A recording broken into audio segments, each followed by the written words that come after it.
Good evening. Every American generation has its icons in the world of entertainment. Michael Jackson has been one of the best-known stars on this planet for the last several decades. On this night, when we were preparing a remembrance of Farrah Fawcett, suddenly word arrived from Southern California that Jackson had been rushed to the hospital. There were grave reports about his condition.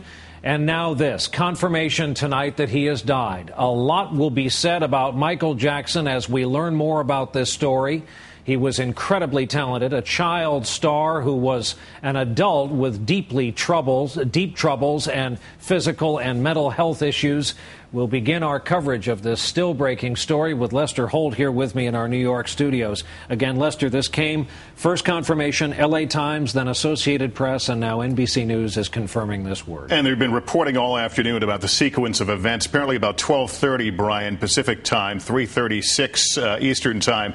L.A. City Fire Department paramedics responded to the Bel Air mansion where Michael Jackson had been staying. He'd been rehearsing for a series of concerts set to begin, comeback concerts in London in July. The paramedics got to the residence, found him. Apparently there was no pulse. He was not breathing. They administered CPR at the scene, then took him about 6 minutes away to what you're looking at now. This is the UCLA Medical Center in nearby Westwood.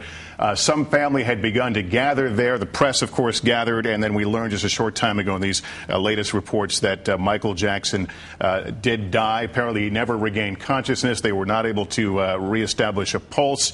This mansion he was staying at in Bel Air apparently had been rented in preparation for this comeback concert. We learned in March when they announced that concert that questions had come up about his health at the time. The promoters said he had undergone a 4.5-hour battery of physical tests and he had checked out okay at the time, Brian. He was apparently, according to one report, working out with the bodybuilder Lou Ferrigno of late.